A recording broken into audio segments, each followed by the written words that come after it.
Hello दोस्तों, मैं विनय कुमार आपका बहुत बहुत स्वागत करता हूं स्कॉलर निर्माणा के यूट्यूब चैनल में। दोस्तों, आज हम पढ़ने वाले हैं विधायिका के बारे में। विधायिका को द लेजिस्लेटिव भी कहते हैं और बहुत ही इम्पॉर्टेंट चैप्टर है आज का, और इसमें हम सभी टॉपिक्स को कवर करेंगे। और ये हमारा जो वीडियो होगा ये 3-4 वीडियो में डिवाइड होगा। और सबसे पहले अगर हम इसमें पढ़ेंगे विधायिका टॉपिक में, तो सबसे पहले पढ़ेंगे हम संसद के बारे में। संसद जो होती है वो संघीय विधायिका भी कहलाई जाती है और इसे अंग्रेजी में पार्लियामेंट भी कहते हैं। अच्छा, भारत में जो संसद है उसको संसद ही नाम दिया गया है और अंग्रेजी में इसे पार्लियामेंट कहते हैं। और कई जो विदेश है वहाँ पर संसद को अन्य अन्य नाम से भी जाना जाता है, वो भी हम इस टॉपिक में आज कवर करेंगे। अगर हम बात करें, संघीय विधायिका है वही संसद है, और ये जो संसद होती है ये केंद्र सरकार का विधायी अंग होती है। तो देखिए, केंद्र सरकार का विधायी अंग ही है संसद। और अनुच्छेद 79 में दे रखा है, अनुच्छेद 79 में दिया है कि भारत की एक संसद होगी जो 2 सदनों व राष्ट्रपति से मिलकर बनी होगी। तो यहाँ पर हम कह सकते हैं कि संसद के कितने अंग होते हैं, तो 3 अंग होते हैं। एक राज्यसभा, दूसरा लोकसभा और तीसरा राष्ट्रपति। इन तीनों से मिलकर ही संसद बनती है। यहाँ तक की बात क्लियर है कि देखिए, हम लोग से क्वेश्चन पूछा जाता है कि संसद में कितने सदन होते हैं। तो अगर आपसे सदन की बात करता है तो संसद के केवल 2 सदन होते हैं, एक होता है लोकसभा और एक होता है राज्यसभा। अगर आपसे पूछता है कि संसद के कितने अंग होते हैं, तो संसद के अंग होते हैं, एक लोकसभा, दूसरा राज्यसभा और तीसरा होता है आपका राष्ट्रपति। तो इन दोनों क्वेश्चन पे आप बहुत ही अच्छे से याद रखिए कि कौन से क्वेश्चन किस बेस पे पूछा गया है। और अनुच्छेद 79 भी यही कहता है कि राष्ट्रपति क्या होता है, संसद का अभिन्न अंग होता है, यानी कि तीनों मिलकर ही संसद बनेंगी। ठीक है, अब यहीं पर आगे बात करते हैं। जैसे कि मैंने आपको बताया कि जब राष्ट्रपति, लोकसभा व राज्यसभा ठीक है मिल जाते हैं तब ही संसद का निर्माण होता है। ठीक है, याद रखिए, संसद का निर्माण कब होगा, जब राष्ट्रपति, लोकसभा और राज्यसभा मिल जाते हैं। अर्थात हम ये भी कह सकते हैं कि इन तीनों का संसद सम्मिलित रूप है।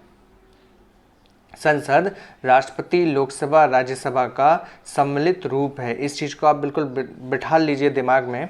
अब यहीं पर अगर हम बात करें कि संसद जो मॉडल है, जो आपने इस समय वर्तमान में जो मॉडल देखते हैं संसद का, वो किस मॉडल पर आधारित होता है। तो देखिए, ये जो मॉडल है ये है वेस्टमिंस्टर मॉडल। और ये मॉडल शासन की वह प्रणाली है जो यूके में अपनाई गई है। तो देखिए, यूके में जो अपनाई गई थी, ठीक है, इसी मॉडल को, वेस्टमिंस्टर मॉडल को यूके में अपनाया गया और फिर 15 अगस्त 1947 को भारत में भी इसको अपना लिया गया। तो इस चीज़ को याद रखिए कि वेस्टमिंस्टर मॉडल पर आधारित हमारी संसद है और साथ ही साथ यूके की जो संसद है वो भी वेस्टमिंस्टर मॉडल पर आधारित है। अब मैं आपको बताना चाहूँगा कि वेस्टमिंस्टर मॉडल होता क्या था। देखिए, वेस्टमिंस्टर मॉडल में होता क्या था कि राजा होता था, ठीक है, और उसके नीचे, ठीक है, सदन हुआ करते थे। उसके नीचे क्या होते थे, सदन होते थे। ठीक है, जो राजा होता था वो पार्लियामेंट में बैठता था और पार्लियामेंट में सबसे प्रमुख कौन होता था, राजा होता था। फिर जैसे यहाँ पर लोकसभा चल रही है और राज्यसभा चलती है, वैसे ही वहाँ पे भी जो 2 सदन हुआ करते थे वो काम किया करते थे। अब यहीं पर थोड़ा सा मैं बताना चाहूँगा कि हमारी जो संसद है वो अनुच्छेद 89 के तहत, ठीक है, दी गई है कि भारत में एक संसद होगी। और साथ ही साथ 80 में, याद रख लीजिए, आर्टिकल 80 में क्या दिया गया है कि उसका एक अंग होगा राज्यसभा, ठीक है, जिसे उच्च सदन या दूसरा सदन भी कहा जाएगा। ठीक है, उच्च सदन या दूसरा सदन भी कहा जाएगा। साथ ही साथ एक और सदन की बात की गई है लोकसभा की, और लोकसभा दे रखा है आपका 81 में। इसमें कहा गया कि ये प्रथम सदन होगा, निम्न सदन होगा और चर्चित सदन होगा। ठीक है, प्रथम सदन, निम्न सदन और चर्चित सदन होगा। अब बात करते हैं इसके कुछ भाग की। तो देखिए, भाग 5 में दिया गया है आर्टिकल 79 से 122 तक के, ठीक है, आर्टिकल 79 से 122 तक के दे रखा है। और इसमें इसके गठन, संरचना, अवधि, प्रक्रिया और आदि जितने भी एक्स्ट्रा बातें हैं सभी इस भाग 5 में संसद से संबंधित दी गई हैं। सबसे पहले मैं आपको यहाँ पर बताना चाहूँगा कि अनुच्छेद 89 से 122 तक केंद्र सरकार एवं उसके विधायी अंगों के बारे में बताया गया। तो देखिए, यहाँ पर हम कुछ अनुच्छेद को भी थोड़ा सा कवर करते हुए चलते हैं अपनी वीडियो में। तो याद रखिए, अनुच्छेद 89 से 122 तक केंद्र सरकार और उसके विधायी अंगों के बारे में बताया गया है।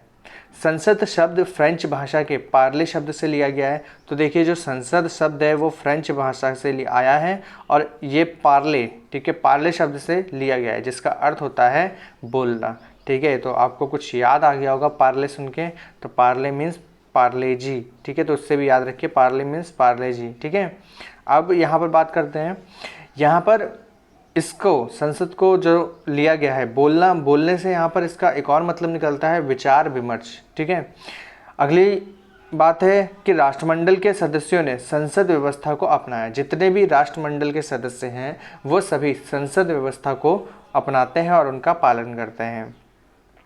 यहीं पर कुछ बातें और मैं बताना चाहता हूँ राष्ट्रपति से संबंधित। राष्ट्रपति संसद के किसी भी सदन का सदस्य नहीं होता, फिर भी वह संसद का अभिन्न अंग है। तो देखिए किसी भी सदन का सदस्य नहीं होता है राष्ट्रपति, फिर भी राष्ट्रपति अभिन्न अंग है।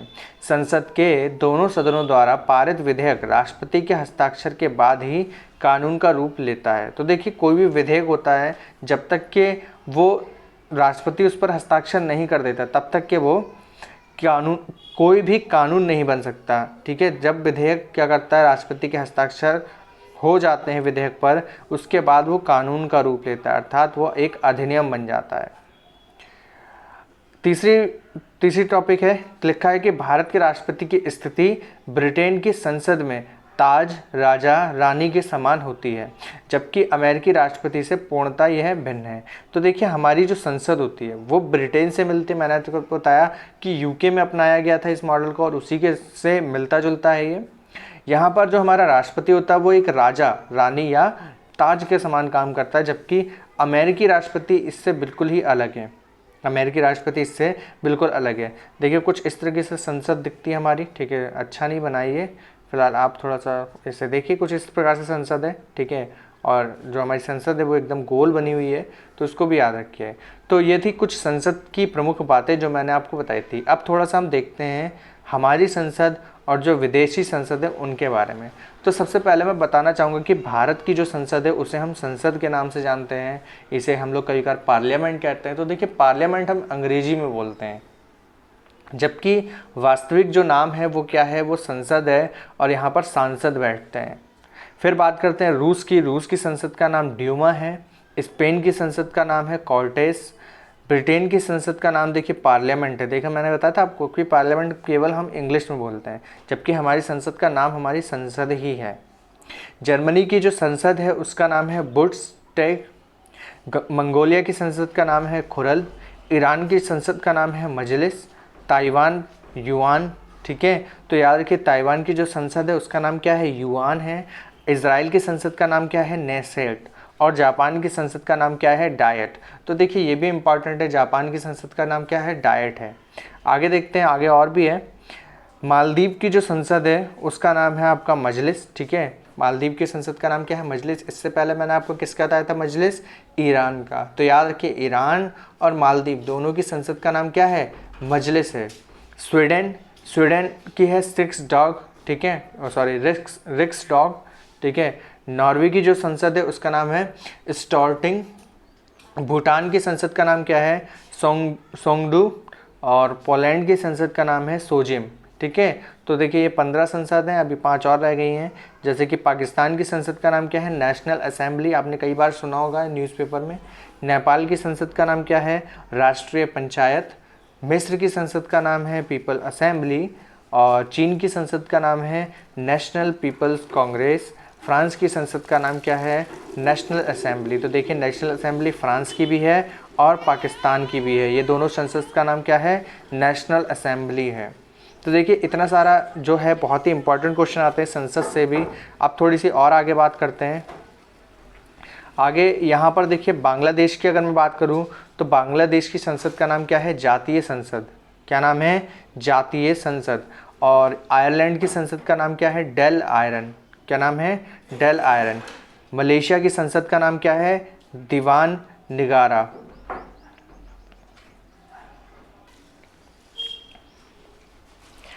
मलेशिया के संसद का नाम क्या था, दीवान निगारा। अफ़गानिस्तान की संसद का नाम होता है शोरा। ठीक है, तो यहाँ पर अफ़गानिस्तान की जो संसद है उसे हम शोरा नाम से जानते हैं। स्विट्ज़रलैंड की संसद है फेडरल असेंबली। तो देखिए यहाँ पर अभी तक के हमने 25 पढ़ लिया, अब आगे थोड़ी सी और रह गई हैं। तुर्की की संसद का नाम है ग्रैंड नेशनल असेंबली, ठीक है, क्या नाम है, ग्रैंड नेशनल असेंबली। ऑस्ट्रेलिया की है पार्लियामेंट, देखिए ऑस्ट्रेलिया की पार्लियामेंट हो गई हमारी, जो ब्रिटेन थी उसकी भी क्या हो गई थी, पार्लियामेंट हो गई थी।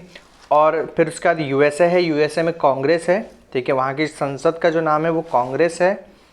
डेनमार्क में होती है फॉलकेटिंग, ठीक है, तो डेनमार्क में क्या है, फॉलकेटिंग है। और कनाडा में भी फिर से पार्लियामेंट है। तो देखिए अभी तक के पार्लियामेंट कहाँ कहाँ थी, कनाडा में हो गई, फिर उसके बाद ऑस्ट्रेलिया में हो गई, और पीछे मैंने आपको बताया था ब्रिटेन, ठीक है, तो यहाँ पर देखिए ब्रिटेन आपको बताया था मैंने, ब्रिटेन की संसद का नाम क्या है, पार्लियामेंट है, देखिए यहाँ पर, ठीक है। तो इस प्रकार से आपको याद रखना है कि जहाँ पर पार्लियामेंट है, ठीक है, उसको याद रखिए। सांसद भारत की हो गई, ड्यूमा रूस की हो गई। आप इसमें सभी कुछ नहीं आता है, जो इम्पोर्टेंट है उसको याद रखिए, ठीक है, काफ़ी इंपॉर्टेंट रहते हैं कुछ टॉपिक, उनको याद रखिए। और आगे देखते हैं, अब थोड़ा सा संसद भवन की बात कर लेते हैं। अगर संसद भवन के बारे में जान लेते हैं तो ज़्यादा अच्छा रहेगा कि देखिए संसद भवन जो है इसका निर्माण 1921 से 27 के बीच में हुआ, 1921 से 27 के बीच में हुआ। लाल पत्थरों की 4 दीवारी और 12 विशाल लोहे द्वारा इसको सुरक्षित किया गया है, ठीक है। तो देखिए जहाँ पर क्या है, जो 4 दीवारी द्वारा निर्मित है, इसमें 12 विशाल लोहे द्वार बने हुए हैं। इसकी रूपरेखा इसकी रूपरेखा तैयार की और इसके जो वास्तुकार थे वो थे एडविन ल्यूटियंस, ठीक है। तो इसके वास्तुकार कौन है, एडविन ल्यूटियंस एवं हॉवर्ड बेकर, इन दोनों के द्वारा इसको बनाया गया था। ये इन्होंने इसकी ही रूपरेखा तैयार की थी। इसकी आधारशिला 12 फरवरी 1921 को रखी गई थी और द ड्यूक ऑफ कनाट ने रखी थी। तो देखिए द ड्यूक ऑफ कनाट के द्वारा इसकी रूपरेखा तैयार की, आधारशिला रखी गई थी। इसके निर्माण में कुल 6 वर्ष का समय लगा। इसका उद्घाटन 18 जनवरी 1927 को लॉर्ड इरविन के द्वारा किया गया था। तो देखिए लॉर्ड इरविन ने जो संसद है उसका उद्घाटन किया था।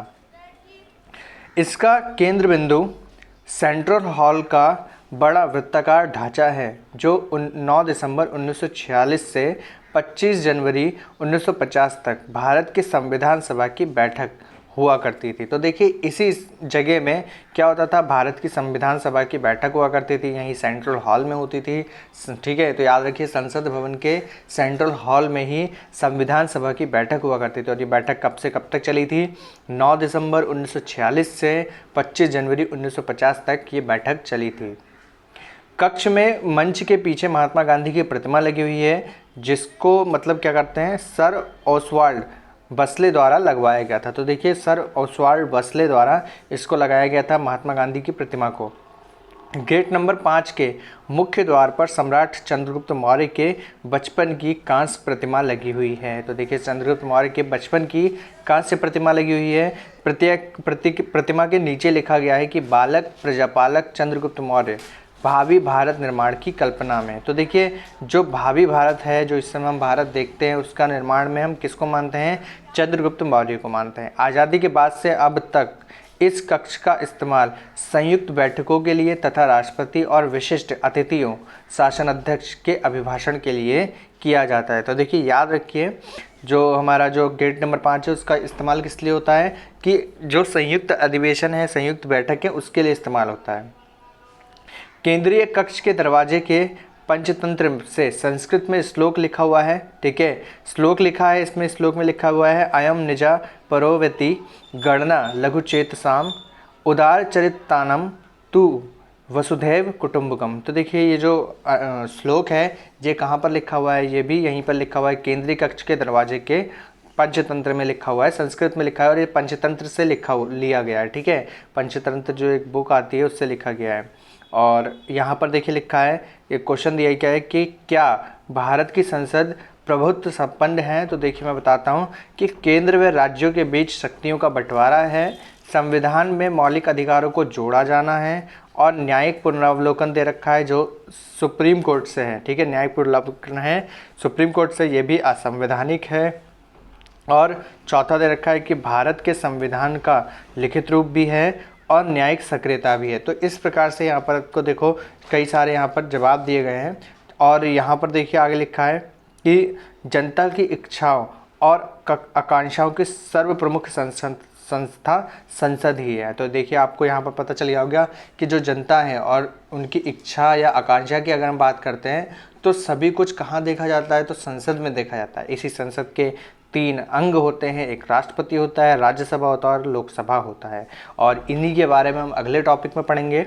और शुरुआत हम करेंगे राज्यसभा से। राज्यसभा इम्पॉर्टेंट है, राष्ट्रपति हम पढ़ चुके हैं और फिर लोकसभा हम पढ़ेंगे। तो यहाँ पर याद रखिए कि राज्यसभा में जो सीटों की संख्या होती है वो 250 होती है, ठीक है, जिसमें 12 इसमें राष्ट्रपति मनोनीत करता है अपनी तरफ से। 238 स्टेट्स और यूनियन टेरिटरी से ली गई हैं और वर्तमान में जो सदस्य हैं वो 233 हैं।